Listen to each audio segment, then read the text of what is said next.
সৈকতকে একা আসতে দেখে অভ্রর মা সহ বাড়ির সকলে খুব টেনশন করে। অভ্রর মা বলে, আমার অভ্র কোথায়? সৈকত কারোর কোনো প্রশ্নের উত্তর দিতে পারে না। এরপর আদিত্য সৈকতকে ধরে বলে, দাদা ভাই কোথায়?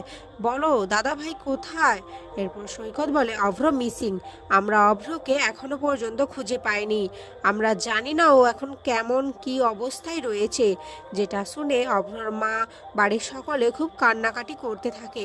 অভ্রর মা অভ্র বলে চিৎকার করে কান্না করতে থাকে। এরপরেই আদিত্য দিকে তাকিয়ে বলে, ওই মেয়েটা, আমি বারবার বলেছিলাম ও একজন অপয়া। ওই মেয়েটা আসার পর থেকেই আমার বাড়িতে অশুভ শক্তি নেমে এসেছে, অশুভ ছায়া নেমে এসেছে। না হলে ওই মেয়েটা বাড়িতে পা দেওয়া মাত্রই আমার ছেলের এরকম এত বড় একটা সর্বনাশ হয়ে গেল। আদিত্য সুদীপার হয়ে কথা বলে। আদিত্য বলে, সুদীপার এখানে দোষ কোথায়? ও তো এখানে নেই, তাহলে ওকে কেন এভাবে দোষ দেওয়া হচ্ছে? অভ্রর মা বলে, তুই এখন আমার হয়ে কথা বলবি না? এখনো তুই ওই মেয়েটার হয়ে কথা বলবি আদিত্য? তোর দাদা ভাই মিসিং, তুই একবারও এটা বুঝতে পারছিস না? তখন আদিত্য বলে, আমি সব কিছু বুঝতে পারছি বড় মা, কিন্তু এখানে সুদীপার দোষটা কোথায়? তুমি কেন সুদীপাকে দোষারোপ করছো?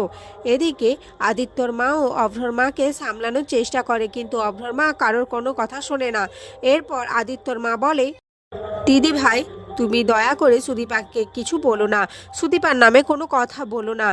তোমার যদি কিছু বলার থাকে তাহলে তুমি আমাকে নিয়ে বলো, কিন্তু সুদীপার সম্পর্কে আমি কোনো খারাপ কথা শুনতে চাই না। যেটা শুনে সকলে অবাক হয়ে যায়। আদিত্যর বাবা আদিত্যর মাকে গিয়ে বলে, তুমি বৌদির মুখে মুখে তর্ক করছো, তুমি এত আস্পর্ধা পেলে কোথায়? এই বলে আদিত্যর মায়ের ওপর হাত তুলতে যায়। ঠিক তখনই আদিত্য এসে হাতটা ধরে নেয়, বলে, বাবা, তুমি এটা কি করতে যাচ্ছ? আমার সামনে দাঁড়িয়ে তুমি মায়ের গায়ে হাত তুলছো? তুমি কিন্তু এটা খুব অন্যায় করছো।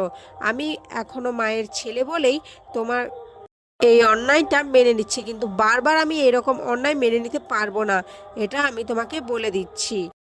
অপরদিকে অভ্রকে কয়েকজন লোক মিলে মন্দিরে নিয়ে আসে। এদিকে সুদীপা আর তার পিসিও সে একই মন্দিরে পুজো দিচ্ছে। সুদীপা ওই লোকটাকে দেখে বলে, কি, এনাকে এখানে আনা হয়েছে কেন? তখন সেই লোকগুলো বলে, আমরা স্বাস্থ্যকেন্দ্রে গিয়েছিলাম, কিন্তু এখন সেটা বন্ধ রয়েছে, আর ওনার অবস্থা দেখে আমাদের ভালো লাগছে না, তাই আমাদের মনে হলো যদি এখানে নিয়ে আসি তাহলে যদি কিছু উপকার হয়। এরপর সুদীপা সেই লোকটাকে দেখে, মানে অভ্রকে দেখে বুঝতে পারে যে তার বুকে অনেকটা গভীর ক্ষত আছে আর অনেক রক্ত বেরিয়ে গেছে। এরপর সুদীপা নিজের ওড়না ছিঁড়ে তার বুকের ক্ষতস্থানে বেঁধে দেয়, যাতে রক্তটা বেরিয়ে না যায় বেশি। এরপর সুদীপা দেখে, পালস চেক করে যে গা হাত পা ঠান্ডা হয়ে আসছে। তখন সুদীপা প্রদীপের তাপ দিতে থাকে অভ্রর গায়ে, আর তার পিসিকে বলে, আমার মনে হয় এনার শরীর থেকে অনেকটা রক্ত বেরিয়ে গেছে, কিন্তু এখানে তো সঠিক চিকিৎসা ব্যবস্থা নেই। এখন আমরা কি করব? আর এখানে আজকের পর্ব শেষ হয়ে যায়।